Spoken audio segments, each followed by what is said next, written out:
I want to go over a couple of core concepts as they relate to the Hag, and then I want to speak about a few halachot.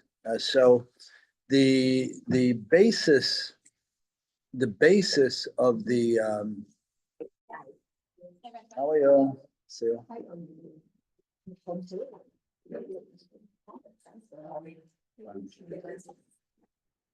The basis of our freedom. What's the basis of our freedom? What would you say is the basis of our freedom? Right? Pesach is a holiday of freedom. What's the foundation of freedom? What would you say in your life is that which defines a person's freedom more so or less? I would say the Torah. Huh? Freedom. Right. So go outside of that for a minute. In general, in life in general, what's the biggest factor? What's the biggest consideration? Oh yeah. So we generally say that the biggest consideration in life is time, right? Time. That time we generally say is outside our control. You know, when a person will live, when a person's life will end. It's all outside of our control. So we hold that if we want to speak about a paradigm of a bigger picture of lack of control, we call that time. The reality is very different from a Torah point of view. The reality from a Torah point of view is that we control most of the elements of time. Hi guys, how are you? We control most of the elements of time to the point where do we control when we're born? Maybe, but we don't want to go to that just yet. Do we control when we die? Very possibly. Very possibly. Do we control everything in between? Overwhelmingly, yes. Now, the Western perspective is that time is outside my control, but it's completely not the Torah perspective. And I want to spend a few minutes on that because it's key to the understanding of what Pesach is. So first of all, we have the pasuk, which is Ele Moadei Adonai Mikra'ei Kodesh Asher Tikra'u Otam Mo'adam. These are the Mo'adim. We'll talk about what that means in a minute. These are the Mo'adim of God. Mikra'ei Kodesh, times where we call out separateness, Kodesh, separate. Asher Tikra'u Otam, that you call out B'Mo'adam, in their time. 7-8 words, and it's called a Kavit. These are God's holidays that we're going to call Kodesh, separate, that we're going to call out in his time. What do you want to tell me here? Is it my holiday? Is it his holiday? Does he control the holiday? Do I control the holiday? We or him? Okay, we or him. Which one is it? So the answer is it's both. And this builds on the pasuk, HaChodesh Haseh Lachem Rosh Chodashim. This is your month, the first of all months. God tells us, we touched on this last time, this is your month, Jewish people, the first of all months. So what do we end up? We end up with a fascinating thing. We end up with the perspective as follows, that certain times of the year, as we've talked about, are endowed with certain things that will only happen during those times of the year. We've talked about that, right? Adar and Nisan have this massive endowment of giving a person or a group of people capacity to triumph, to break through, to conquer their challengers in life more than any other time. If someone is gearing up for a showdown, now's the time to do it. Because the Moed, the Zman, call it, of Adar Nisan has unparalleled power in that respect. If I'm going up against a challenge, if I'm going up against an enemy, now's the time to go full force in. That's That's the moed that God established. That's outside of mazal.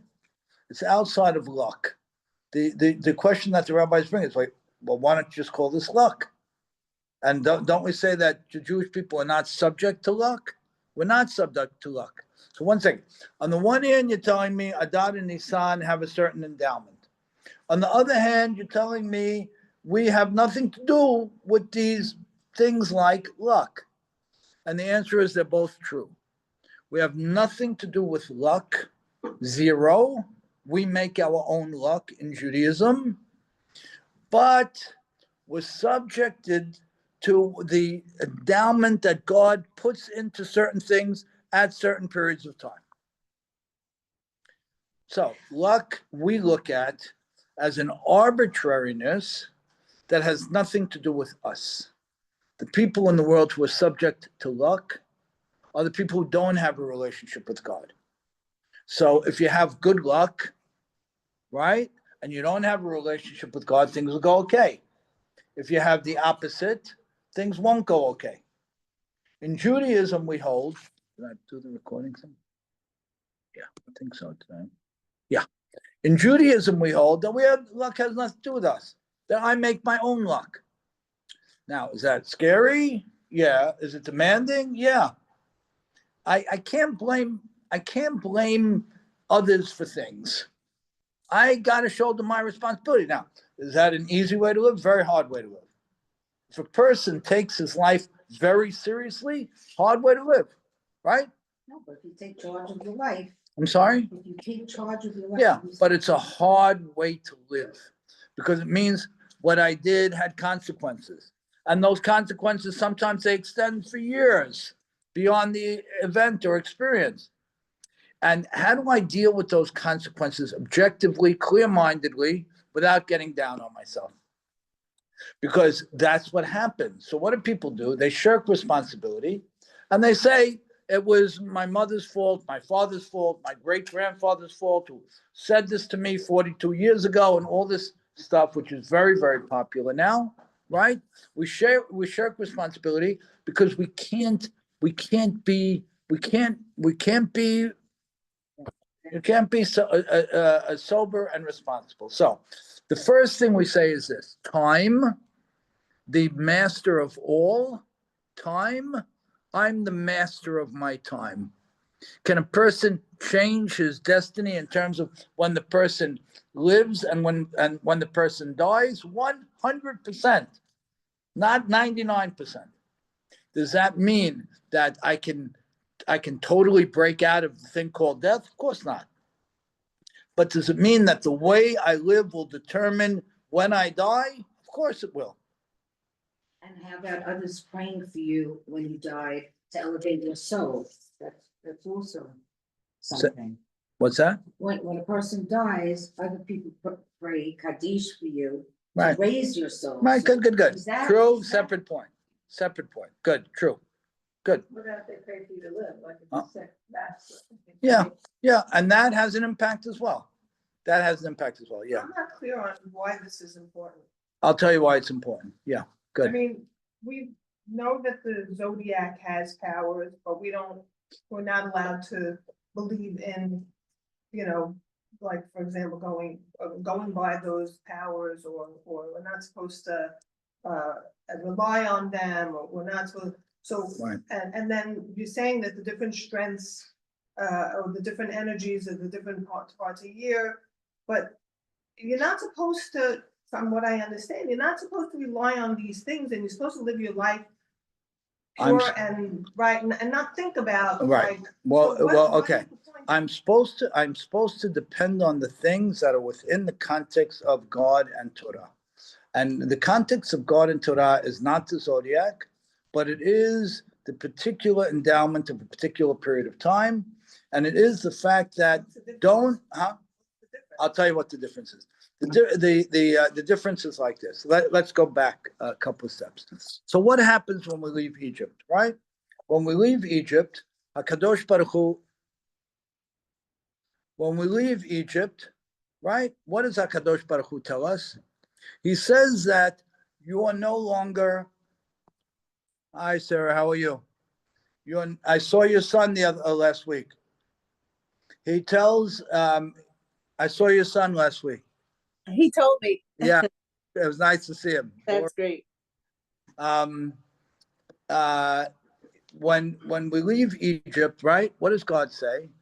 You're not the servants to Pharaoh anymore. You're the servants to me. Are you my servant? Are we God's servant? Is he our master? 100%, not 99. So did we go from some slavery to freedom? No, we went from slavery to a different type of slavery. The difference is that God's slavery, in quotation marks, is very different in that it enables me to live on this planet with massive reach beyond myself, right? I can extend my life. I can make just about any decision I want. I can create my eternal makeup and destiny. I could do all that. A slave could do none of that, right? But I'm doing it within God's system. Hi, how are you? All right. I'm doing that within God's system. So we go as follows. We'll go back one more step. Adam, before the apple, so to speak, right? Adam has this remarkable access to anything spiritual he wants. They could leave their physical bodies and just go. That was the system. Adam stumbles, and what ends up happening is we become tethered to this world with this massive gray, this massive confusion that we have to try to figure out. God manifests himself majorly in Egypt with these very big flashes of power in the makot, in the plagues that came to the Egyptians. Then we walk out. We split the sea. God splits the sea. And at the splitting of the sea, the maidservant, the lowest person in the Jewish people, had a greater level of prophetic view than the greatest prophet other than Moshe Rabbeinu. What? 1 second. We were in Egypt, right? Metzad liyatzer, with tzadik means to squeeze. The Egyptians would squeeze. What were they squeezing? They're squeezing our spiritual side. They wanted to crush it, right? They were very effective. They brought us down 49 out of the 50 levels. God takes us out, splits the sea. What's the point of splitting a sea that we didn't have to cross? We did not have to cross the Reed Sea to go from Egypt to Israel. It's a land mass. God turned us the wrong way. What was the point of splitting the sea? The point was Ze Keli va'anvehu, which means I am going to show you, each and every Jew, I'm going to show you me. So at the splitting of the sea, we get rid of a lot of the gray and the confusion that Adam and Eve brought on. And at the splitting of the sea, we have phenomenal clarity, incredible clarity of God, amazing clarity. We're still human, we have amazing clarity. Then what happens? The giving of the Torah. What should have been the takeaway at the giving of the Torah if we didn't get scared? What should have been the takeaway, Rachel? What should have been the takeaway? The takeaway should have been no more death. That should have been the takeaway. 1 second. Adam stumbled. As a result of Adam's stumbling, we become more immersed in the physical world. We go to the lowest point of immersion in the physical world for 210 years in Egypt. Right? The Jewish people start to cry out, we've had enough, we're ready. We have the leadership. We come out after a phenomenal display that shows God's remarkable power, unparalleled power. We get to the splitting of the sea. God's hand is so overt that the Jewish people point up and say, Ze Keli, this is my God. This is him right there. I see his hand. I see some form of him. Talking about, yeah, God made himself visible to us at the splitting of the sea. How is that possible? Because all the physical gunk and clutter that had taken over us was pushed aside. And we have this remarkable capacity, a beyond prophetic capacity. But what's so exciting about it is we're still in physical bodies, but we have this vision into the heavens, the highest points of the heavens that are amazing, right? Good. You with me? Great. Oh, wait, but isn't the whole point that it shouldn't be God given, that it should be us climbing back to him? In other words, if he took us out in that display, he's just doing what he did for Adam, and it didn't work then. Right. Adam stepped out and wanted to build himself back. So why would it be that when he took us out of his time, it should have been that there was no death? So what would you say? What would you say? I have 2,400. No, you're right. You're right. But what's right and what's the same and what's not the same? It's 2,450 years later after Adam, right? 2,450 years later, plus minus, right? So what was the same and what was different? What was different now? Hopefully we were more developed. We were more developed. We have Abraham, Isaac, Jacob. We have all that. We have Moshe. We have Aaron. We have the absolute constriction. We've seen the worst of it. So the hope was, and you're right, ultimately, the hope was that this time we're going to catch the ball, right? And if we caught the ball, Jane, what would have happened? We would have been right back where Adam was before, right? We didn't catch the ball, right? Just wondering if we were really meant to catch the ball, right? Yeah. If we were meant to catch the ball, or otherwise, what would have been the point? Nice. What would have been the point? I don't know, when we look like at Adam, didn't he step out because he wanted to make his way back? He wanted the challenge? Yeah, he didn't understand. He didn't understand how the spiritual, physical thing works. He didn't understand it. It was the same way we don't understand it. So there wasn't really a relationship with Hashem. At the point of Adam, right. But maybe by the point of Moshe it was. Yeah. So we say that if the Jewish people didn't, if we didn't get frightened at the point of Mount Sinai, right? Death would have ended. There would have been no more death. Why? Because we would have claimed so much of an understanding of the spiritual world in this world, we wouldn't need death to take us to a spiritual world to come back to this world. Let's be clear on that, right? The point of an ending in this world is to reconnect the person to the non-physical world. That's why, as much as it's a bad thing, it's a great thing because it removes all the shackles. But if we caught it during the giving of the Torah, Ma'amad Har Sinai, and we were able to see it and hold it, then we wouldn't need death anymore. I want you to reprogram. Okay, I want you to reprogram. We're going to program the baby from now, so we won't have any of these issues later on. Had as much fruit with it. Huh? Yeah. So I want you to frame everything differently for a minute. Check out of the way we understand life. Check out for a minute, right? Mm-hmm. Check out for a minute and say as follows. What am I pining for throughout my life? I'm saying, What am I pining for? I'm pining for the greatest possible spiritual understanding in my physical digs. That's what I'm pining for. Everything else is an extra. Now, so what happens? A person toils for 120 years, breaks through as much as possible, right?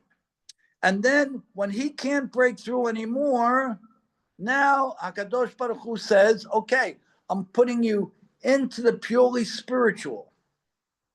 And you're going to stay there for a while until you come back better endowed, stronger tooled to do it again.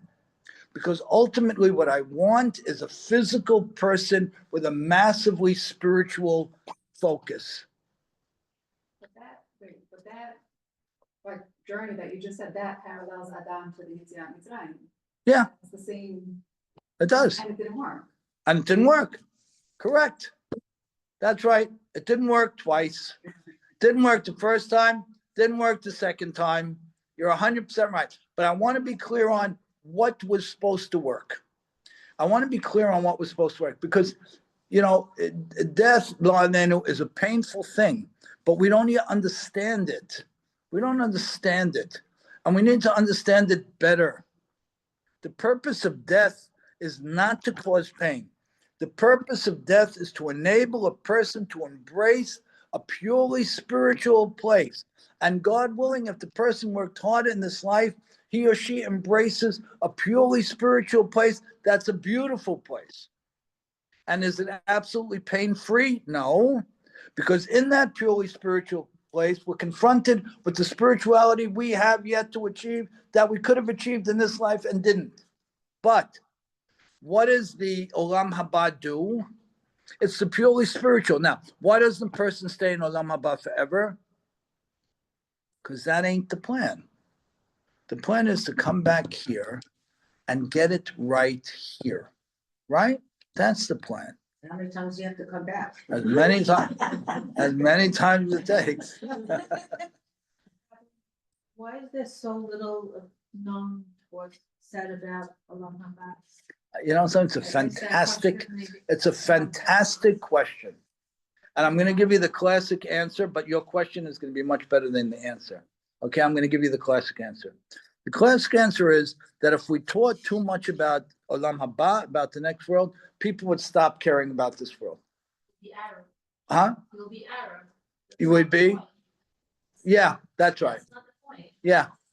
So that's the concern. Exactly. The concern is that we'd stop thinking about this world. But pick your crowd to a group like this.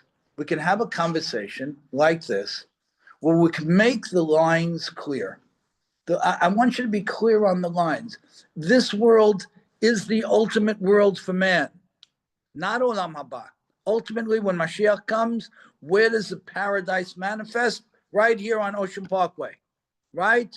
That's where it manifests, right? That's the fact, right? Good. So what will have happened by that point will still be physical, right? But will be defined by the spiritual. Now, who today can we look like and say that person is defined by the spiritual? Huh? It's rabbi. Right. Great. Exactly. The Gdolei Hador, this giant rabbis, we can look at them and say that they've broken through.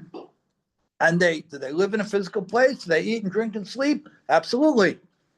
But they're really living this thing that we all pine for, that's a spiritual life in a physical plane. And that's what God wants for all of us. But wasn't the Rambam who introduced spirituality? Introduced it? I wouldn't say he introduced it, no. It was done before. Of course it was. It's the premise of who we are. Wasn't that his thing? It's everybody's thing. You're right. They burned his books and they didn't go by his ways. Right. Okay. Yeah. Okay. So I want to reframe this whole thing. I want to, and again, this doesn't say that God forbid when a person dies, we don't cry. We cry hard. And I hold that people don't cry enough when somebody dies. That's a separate point.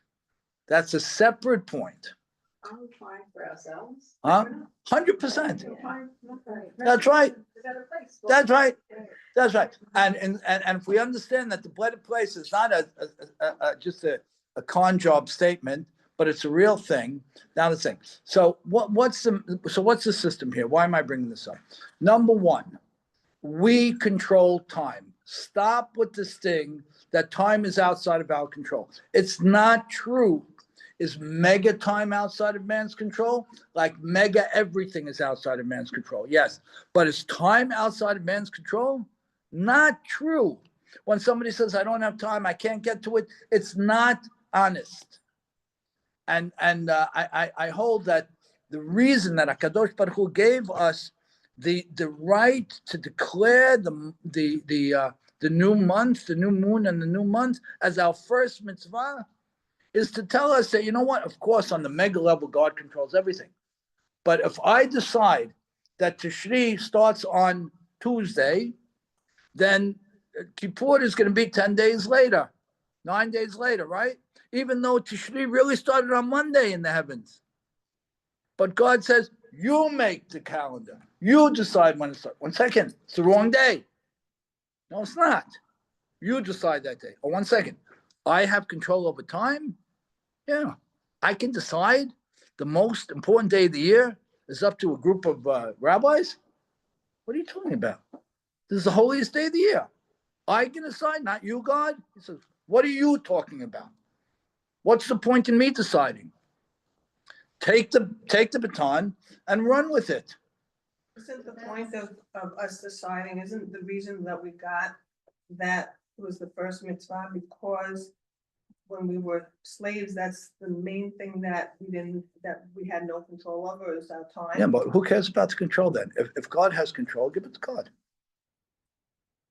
So you're right. But so what is the truest slavery? When someone enslaves himself to anything, including time, right? I can't control my time. It's out of, people use all kinds of excuses to burn time, right? To make believe that they're not masters of their time. It's not true. The head of the kollel where I learned, he said something. I said, I can't be serious. He said, I don't waste any time. I don't waste any time. He goes, I take a sefer with me everywhere. I said, okay. A lot of people do that. I went to his grandson's engagement, right? He danced with his grandson, one dance. He went on the side, he opened his book. I went over to him, I said, you weren't kidding. I shouldn't have said that. I said, you really weren't kidding. He looked at me, but he wasn't kidding. He wasn't kidding. But that's what we're talking about here. So the first element of freedom is related to time. The biggest element of responsibility is related to time, right? And therefore, the first mitzvah is that of the ability to declare time. But it goes back to the zodiac that if we're declaring it, we have to activate those forces. Right. Good. Excellent. Excellent. So now you're going back to what do you mean? Good. So that's where it gets a little bit complicated, but it's okay. So we have a maximal control over time, but for the fact that points of the year have different X. And that's okay that it has those different energies, but we're the ones that activate it. That's right. Perfect. That's right. Otherwise, they're benign. Otherwise, you see nothing. That's right. No mazal. Don't use the word mazal. They'll. Yeah. If we activate it, then we can access it. Right. If we activate it, we can access it. Right. We're above that. Excellent. Great. Very good. So what's our biggest freedom on Pesach? It's understanding that I'm responsible for my own life, that I overwhelmingly control life and death. I overwhelmingly control life and death. Stop with the fact somebody dies, God forbid. Stop. It's all in God's hands. Stop. Let's get honest. Now, we can't explain tragedies. That we can't explain. Nobody could explain that. We don't have any right to go there. Got it. But exclusive of that, of course we're responsible. Could we have kept this person alive longer? Maybe yes. Often yes. We have great people who beseech HaKadosh Baruch Hu and demand of him and say, I want more time. And you know what? Give me more time and I'm going to do this and that. And God says, okay. So I'm framing this because when we talk about freedom, the pinnacle of freedom is my control over the most precious thing in my life, which is the time I have to live, breathe, be happy, learn, all the things that we do. Okay? So when I talk about the Chirut from Egypt, I'm talking about the liberation from an overwhelming, practical, mundane focus to the opposite. We could have beat the whole system. We could have reclaimed everything that Adam stumbled in. Your point, we didn't, but we're clawing our way back and we're getting back to it. How when Hashem gave the 10 commandments, didn't after like the first one or two? Exactly. handle it? That's where we blew it. But so why couldn't they handle it? I don't know. In other words, that's not a failing of this, is it? Ish. But- Maybe it is. Maybe it is. I thought they failed at the Egel. I didn't know Me they too. failed just from the giving of it. Well, we hold that death was erased, potentially erased when we're standing at Mount Sinai. It was erased. And then we couldn't keep it. We had to step back and ask Moshe Rabbeinu to tell us. Ironic, because the reason they stopped it is that they can't listen and they're gonna die. Right. Right. So how do you understand that? Well, to go back to the concept of what you're saying, before you were speaking and you were saying that we dropped the ball, then, my thought was then we would not have had so much food. You're saying that we need to come back and we need to be working, so that's when and now you're saying, so we need to come back, we need to be doing our refinement. Yeah. Whatever it is. So Right. We could have had it. We did it. We didn't get it yet. We're gonna get it now. Even at the Cheta Egel. Right. Some also said, that you need this process, you still need this process. Right. You're still not there. Right. Good. So when we reclaim our freedom, we're making we understand what we're free from and what we're encumbered with. What are we encumbered with? We're encumbered with the responsibility to break through. You know, this is a sister holiday to Purim, as we've said. It's all about moving away from the practical, away from the physical as much as possible, and just taking off. Take off. But what's the comparison between Purim and? So the Purim was the same. It's really very much the same challenge and the same opportunity. Ahashverosh was pushing us all the way over to the practical and the physical. He almost won. He came very close. And when we beat him, not only did we beat back the edict, the destruction edict, but we beat back this perspective of being totally immersed in the physical world. That's, the party and all that. That's really what it was saying. So now what's the epitome of the struggle? Chametz. Also time. Huh? Yeah, time. But how do we represent the whole struggle? We represent it in chametz. What are you talking about? The chametz thing. So let's see. That if somebody, when do we check for the chametz this year? Let's do some practical stuff, and then we'll go back. We check Thursday night, right? Now, generally speaking, when you check before the night before the holiday, are you allowed to say beracha? No. This year we say beracha. The answer is yes. Why? Because we can't check on Friday night. Good. When do we burn? Friday morning. Good. What do some people hold? They will also get rid of some chametz on Shabbat morning. Why? Because that's what we do every year, and we should remember it, right? Now, let's say on the holiday itself, right? Somebody stumbled on a piece of chametz in his house. What do you do? Now, what's the problem and what do you do? And then we'll get back and we'll tie the pieces together. What happens if somebody stumbles on some chametz? Now, on the holiday itself. I put it aside, right? Good. Now, on the holiday itself, can I move the chametz? Oh, on the holidays. On the holiday itself, can I move the chametz? Can I or can I not move the chametz? On the holiday itself. Huh? Right? What is it? It's mukseh, right? It's mukseh. Why is it mukseh? Mukseh means something that has no purpose. Because the chametz has no purpose, I can't move it. So therefore, what does a person do if he stumbles onto chametz on the holiday? We cover it over. Beautiful, very good. Now, let's say that if I cover it over, my grandchildren are going to knock over the cover, and one of them might pick up this piece of bread and slam it. Sure. Right? Good. Well, sure. There you go. Now she's switching. Okay. What do you want to do in that case? Oh, very good. So now we have an interesting thing. On the one hand, the bread is mukseh, right? The bread is out of bounds because I never had it in my mind to use it on the holiday, and therefore it becomes out of bounds, and therefore I can't touch it. It's muktzeh.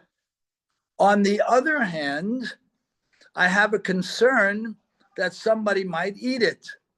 Now, the concern that somebody might eat the chametz on Pesach is what type of concern? What level?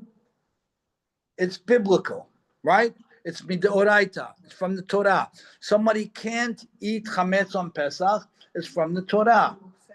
And mukseh, not moving it, is rabbinic. Excellent. So now, first blush, if I found the chametz on the holiday day, I would cover it over, right? Because of the rabbinic prohibition of mukseh, which means that I never had it in mind to use it, therefore I can't use it.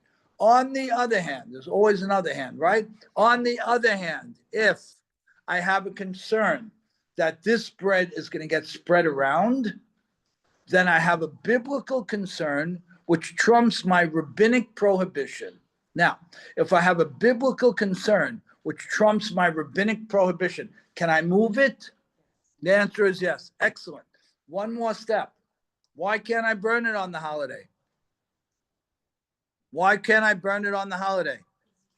Huh? I can't burn on the holiday except for food, right? Except for food, right? And we have the concept of, it's called havara, burning something, right?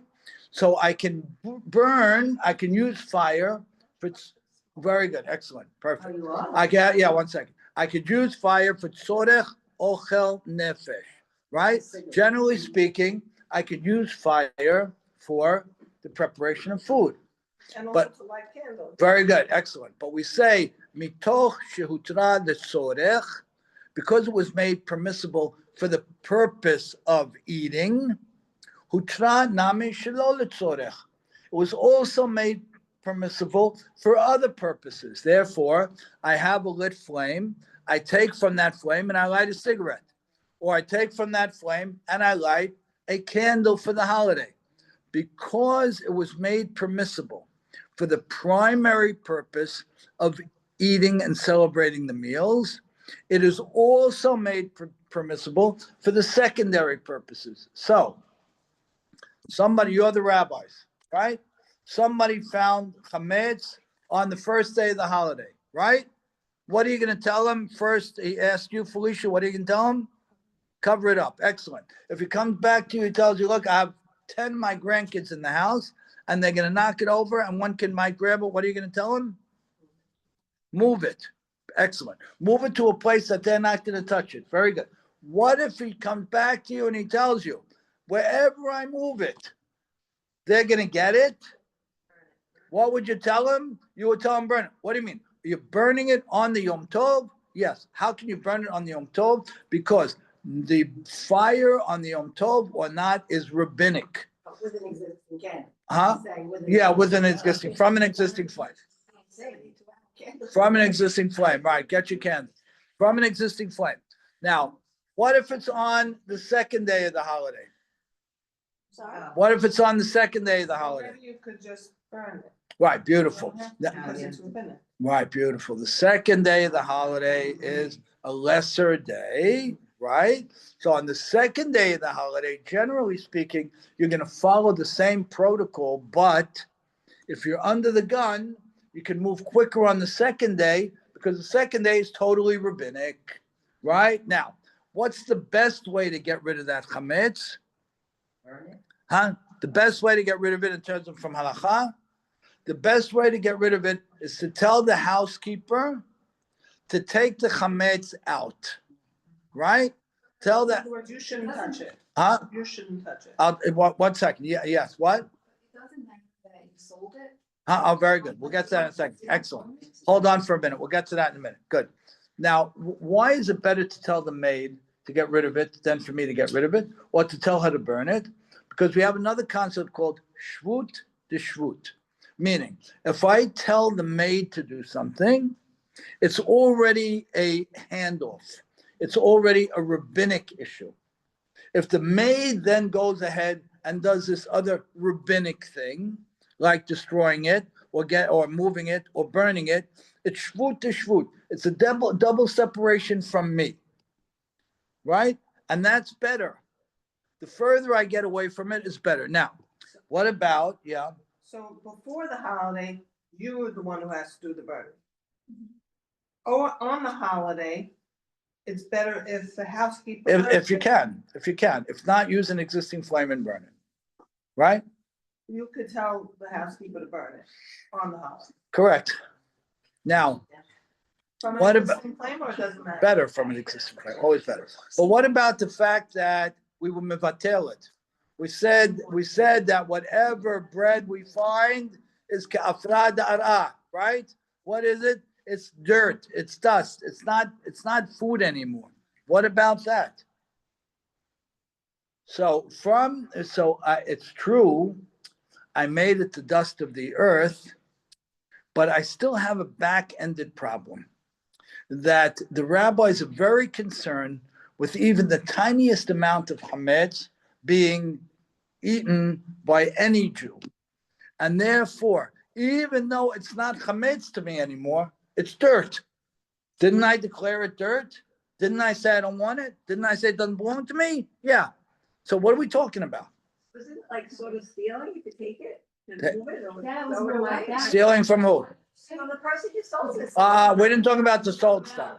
We didn't talk about, okay, one second. So let's go one at a time. Great, very nice, great. Huh? You can't move it into the closet, into I- the sold. I, You have to burn it, she's saying save it. Huh? Save it for after the holiday. if it's 100% chametz, if it's a cookie or 100% chametz, I should get rid of it. I should just get rid of it. If it's a blend of something, if it's what we call a ta'arobet, it's a mixture of chametz and something else, then I can cover it and leave it. But if I find chametz, black and white chametz on the holiday, I have to destroy it. Why? It's just- Even though I already sold it, I still can't risk anything. I can't risk anything because let's say I sold it and my son picks it up and he says, the heck with the guy, I'm taking it back. Let him sue me for the money. In the closet is all your chametz that you sold. Right? What's the difference between chametz that you found in the corner versus the one in your closet? And there's no difference but for the fact that the closet is closed off and this one is sitting right here and somebody might take it. So you can't put that cookie in the closet. No, you can't. That's- So can you open the closet? I don't know. I'm not saying I can't open the closet. 1 minute. How about can't open the closet? I don't know if you can or can't open the closet. I don't know. I'll think about it in a minute. But the stuff you put in the closet, you didn't see it and you didn't find it, right? Person didn't violate what's called bal yira'eh, bal yimatzeh. Person didn't see it, he didn't find it, it's out of his domain completely. Good. Up to what point can you leave that closet open on Saturday? We do it up till the, Or Saturday? So what time is it, 10 or 11? Saturday morning, 9:15? after you put whatever's left in the closet. So 1 second, Shabbat, what are we doing? We have the Shabbat meal is also, the Shabbat lunch is also with bread, Right, right? Shabbat lunch is also, finish it, no? yeah, we finish it, yeah. Shabbat lunch is also with bread. No, I thought it was only till 10 o'clock. Right. I don't think so. No, I think it's till 12. What? I don't know, that's the question. It depends on what time you eat. We have to have 2 meals with bread on Shabbat, that we have to have, right? So we have the first 2 meals. Yeah, I think he said 9:15. for the second meal, For breakfast. He said 11 something technically, yeah, but if you really want, go to early minyan and have your bread. hamotzi. Okay, so we'll check the exact times, but there has to be a Friday night meal with bread and a Shabbat meal with bread. So Dash Lishit, of course, we don't do with bread. So whatever the cutoff time is, 11 o'clock, 10 o'clock, whatever it is, so we'll have bread before. So now with the fact that we sold this closet to the goy, right? The bread outside was sold to the goy? Probably not. No, so that is different status, that's the difference. Right, so okay, so One is good. declared null and one is sold. One is declared null and one sold. So you would say if it's declared null, why do I have a problem anyway?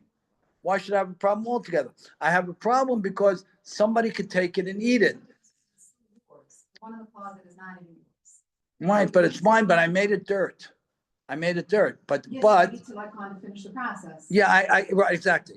I made it dirt, but I can reclaim it. I said this doesn't belong to me, and then I come back and say, you know what, I'm taking it back. It's hefker, it's abandoned, but then I have the right to go ahead and take it back. So because the person could take it back and it becomes his again, then we have a problem.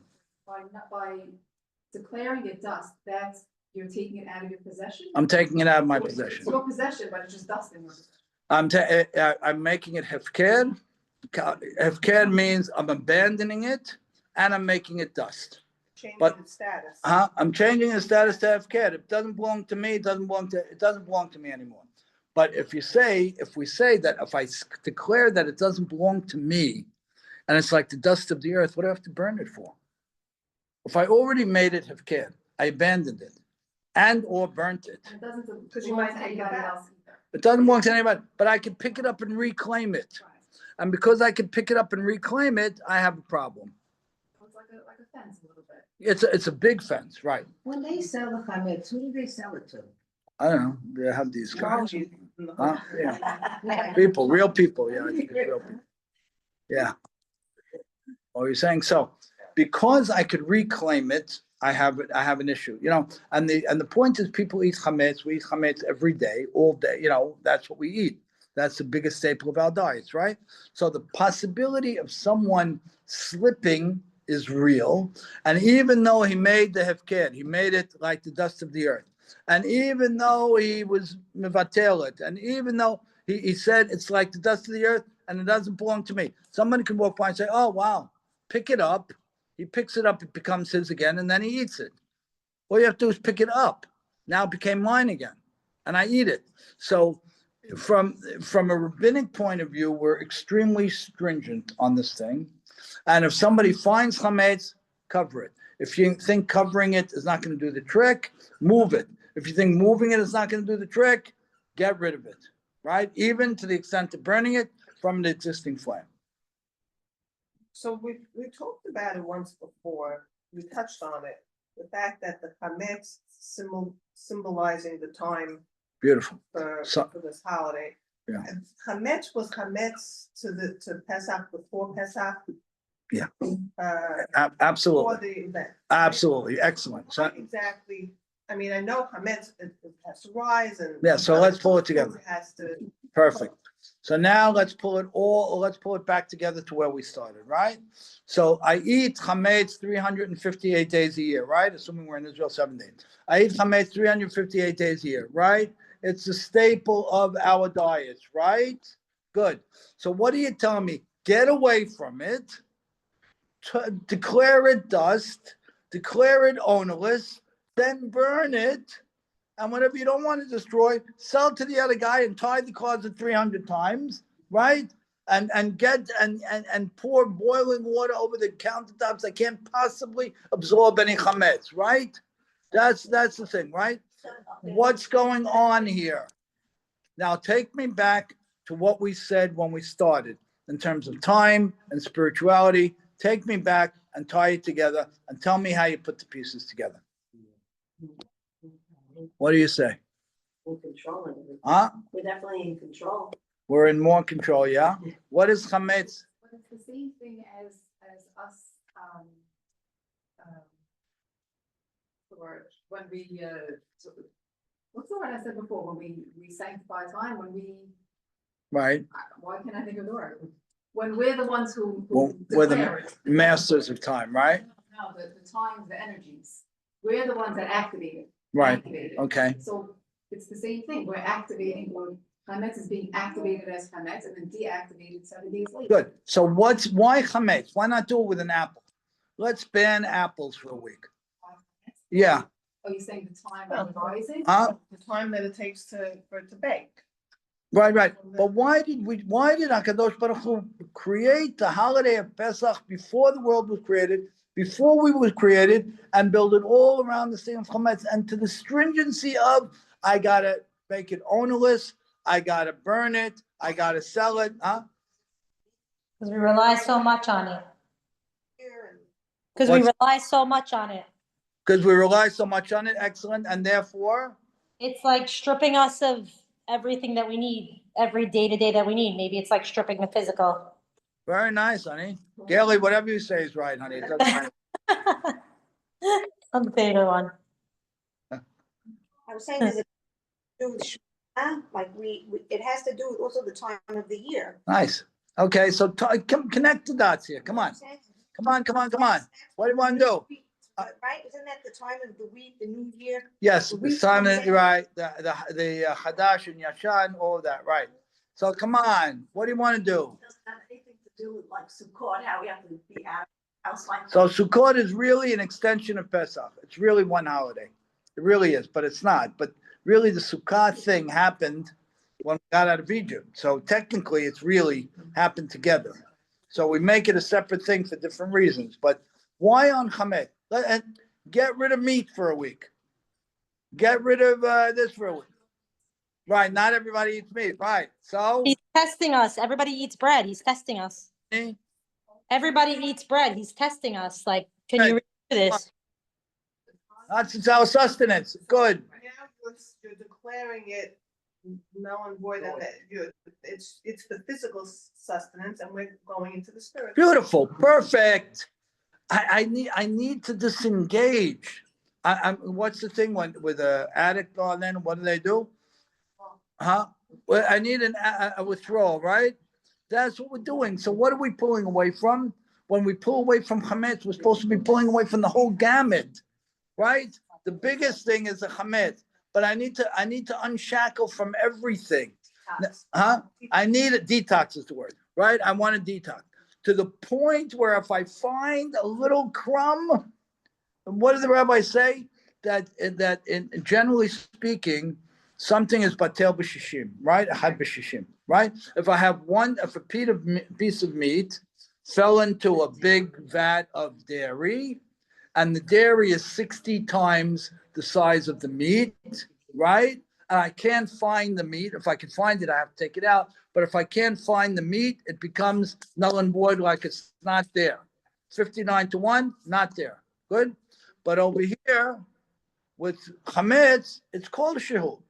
It's the tiniest thing. I'm responsible for the tiniest amount. What do you mean? And it's never batel. It never goes away. What do you mean? And the Torah says, based on the Torah, you have to have a minimum of 1 ounce of chametz. If someone ate 1 ounce of chametz on the holiday, or saw 1 ounce of chametz on the holiday, the person has a problem that he ate or saw chametz on the holiday. But according to the rabbis, it's kol shehu. It's any little crumb. So what's it all about? It's an aggressive detox to pull you all the way out, yank you all the way out, and then let us get a clear mind, reclaim the fact that it's my life, it's my liberty, it's my thing. And you know what? If I really read, for example, the words of the Shema, and I'm plugged into this God thing all the time, when I'm walking, when I'm talking, even when I'm sleeping, then we get it. Look, if we had Pharaoh as our master, right? And he was doing all the horrific things that he was doing, wouldn't it be top of mind all the time? Right? It would be, right? Oh, I can't do this because Pharaoh's Secret Service are going to catch me. I can't do this because the SS Larleno are going to do something, right? Good. So what we want is the same top of mind with God. So I'm going to detox. I'm going to get out. And then hopefully I re-embrace it in a different place. Yeah. No, I was because we went place right before, but I think that I didn't work it out, but I think you could probably parallel the way we search for chametz with the levels of Tisha B'Av from Rambam. Okay. As the physical and spiritual. Wow. And I think it lines up. I'm going to work it out later, but I think it lines up as the process that you're going through. Whatever, it's just in a physical way, but it's obviously meant to be done spiritually. Very nice. Okay. So when you get it, you'll teach it. Let's do a few more points. Yeah. I'm just thinking. So what's your job? By the way, I just want to make other one. Sorry, I cut you off, James. What's the responsibility of women in the Seder and everything else? What's the responsibility of women? Well, we have to eat the chametz. You have to be. The matzah. You have to, not only the matzah. What about the 5 glasses of wine? Yeah, you have to drink that, right? What about the Korban Pesach? I find that very difficult. Okay, but I want you to know that the women have a 100% obligation as the men, not 99, to do every single thing that we do. So calling for the ratio of water to one. Yeah, yeah. What's He that? tells me to put On the water- wine? Yeah.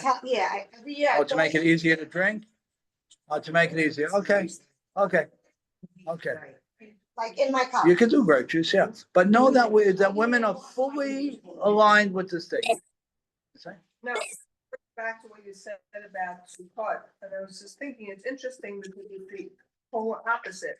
In order to do the mitzvah of Sukkot, you have to have the bread or mezonot in the Sukkot, otherwise you're not fulfilling the mitzvah, it's like the complete opposite. Excellent. end. So what's the message of Sukkot?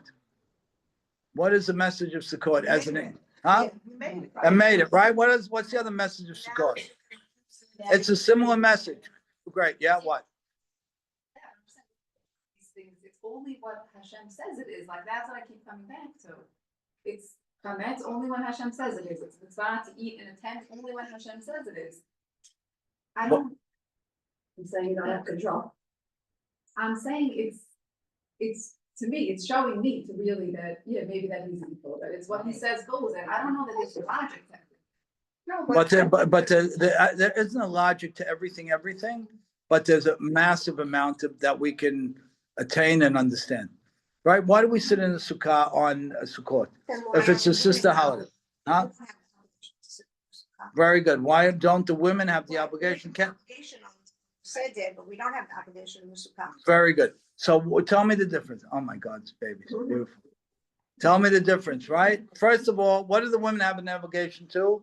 The Leil HaSeder, right? Everything, right? Even Magid. Even Magid, right? So a woman should be able to sit at the table and share ideas, right? It's very important. And by the way, what does that say to a family when the mom is speaking out Divrei Torah? It's a different family. It's a different family. When the woman isn't passive, when the woman isn't sitting there and the men are doing their thing, when the woman is saying, stop, stop, stop. I got these 20 ideas, right? That's what it should be. And by the way, what makes a bigger impression on the kids? The man doing it or the woman doing it? Clearly the woman doing it is going to make a bigger impression. So the woman, the rabbis go out of their way to say the women have 100% the obligations of men the night of the Seder, right? Okay. Let's talk a minute about Sukkot. What time is it? It's 2 minutes after. Oh, 2 minutes. Okay, let's talk 1 minute about Sukkot. All right? 1 minute about Sukkot. So what's the Sukkot thing as it relates to Pesach? So, Maybe Pesach is without bread and Sukkah is without like a home or a roof. Right, good. So why do we move everything into a temporary place? so We move all our permanent stuff into a temporary place. Why? We're handing Hashem over. You don't like it? No, I should say it's taking the foundation away, the same as the sustenance. No, I didn't want to say that at all. That's relative to Pesach, when you're taking away the sustenance of your body, you're taking away foundation of your existence, your home. No, I'm not saying take away the foundation altogether. I think it goes back to the energies of time. I don't. Okay, so what are we doing in the Sukkah? What are we doing? We're telling Hashem, protecting us. He is our protection. Okay, We're serving Hashem, but he's protecting us. and so we're saying he's protecting us. It's our way of And this is a bigger way of saying it than when we're when we go outside into the Sukkah. Good. What else? Yeah, Physical representation of it, like, So taking us out of physical. right. So, I think that Sukkot, you're infusing the two, the physical and the spiritual. how am I doing that? What does the Sukkah represent? What do we hold, right? We hold according to the Bi Akiva, right? What does Sukkah represent? The 7 Ananei Kavod, right? The ones on every side of us, underneath, 4 sides, top and bottom. Okay. How that are protecting us. Great. So what does that mean then? That we're fully in Right. So, okay. So on a Tuesday morning, how many people feel that's the Sukkah thing? How many people feel it? You're saying without Sukkot? On a regular Tuesday morning. So the point is, the point of a Pesach is to drag the Pesach ideas forward to every other day of my life that follows, right? The point of Sukkot is to do the same thing. So it is. It is. Good. But I have but what my point is, I know, but that's my point, is that the time is dictated in what it's doing. It's not, I don't know that it's all these details, like I'm saying, the logic behind it, I don't know. which I'm logic, not articulating it, but it's not. the logic of what? The logic of what? We'll end in a minute. Why we're doing things, why we're doing it, it's. Because if we don't understand the why, at least to some extent, we don't know what to take out of it. We don't know how to build our lives. If I don't understand, at least to some extent, the purpose of this, then I come into the holiday and out of the holiday having not changed. All spiritual, aren't they all representations? Like They are. So what's the difference between Shavuot and Pesach and Sukkot and Shavuot? What are the differences? And if we, highlighting something different. good, exactly. So then we do want to know the why. Then we do want to know the why. Because if we don't know the, I wanna know them on a different level. huh? Great. Because if I know the why, then I know how my life is changing. Thinking about where they, fall out in the year. One is like the time of the planting, one is the time of the harvesting, and when you already got your, Shavuot, you're relying and praying on Hashem, and you're still very vulnerable, where the other, okay, you got the abundance, and now you already got the physical, and Exactly. that's why I was saying, like, So that's a very important point. So why do the holidays come at the point of the harvest? Why do they come at the point of the harvest? We'll close with this point. Why do they come at the point of the harvest? Shouldn't they come at a point before the harvest? When people are reaching out and pleading with God that the harvest comes through? Harvests get destroyed a day before, right? There could be locusts, there could be anything that happens. So why are we doing this thing at the point of the harvest? Why? You realize it's not. Which means what? Which means what? It means it's not, I didn't get us to this point. I rely. Right. Right. So the model is that God, it's paid forward. The good is paid forward. We get the good first, and then it's expected that we're going to appreciate the good. It's a much harder model, because when a person then who doesn't have good, he's pleading with God, he's very close to God, right? But I'm going to give you the harvest, and now I'm going to tell you, come to the Beit Mikdash and bring the Maaser and that kind of thing, right? Because it's much harder for a person to do that after he's got the bounty, right? Christmas season is over. We did fantastic. Let's go on vacation. Well, what about you did fantastic? Let's go learn for a month. What about that? The model is that the good comes before the responsibility. And that frames when these holidays are as well, because it really puts us to the test.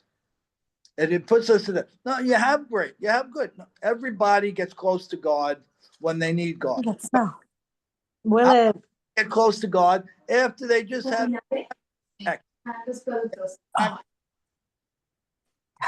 Now it's much more real. It's much more, so we'll close with the following.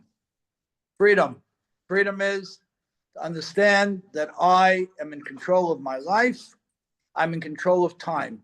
Am I in absolute control? No. Am I in overwhelming control? Yes. What does that overwhelming control bring? Responsibility and opportunity. What is the Pesach story? The Pesach story is to put another notch in each of our guns that brings us somewhat elevated from the physical to a more spiritual place, removing the par'ol, removing the mitzvah of Mitzrayim, the squeezing, the oppression of that, and stepping outside and beyond it. Why chametz? Because chametz is the staple, the paradigms, what governs my life week to week and day to day. I want to try and push them aside and come back to them on a higher level. Okay. Thank you, guys. Thank you so Thank much. you. Thank you. Take care. Are you meeting again next week? Well, yeah, we're teaching next week, yeah.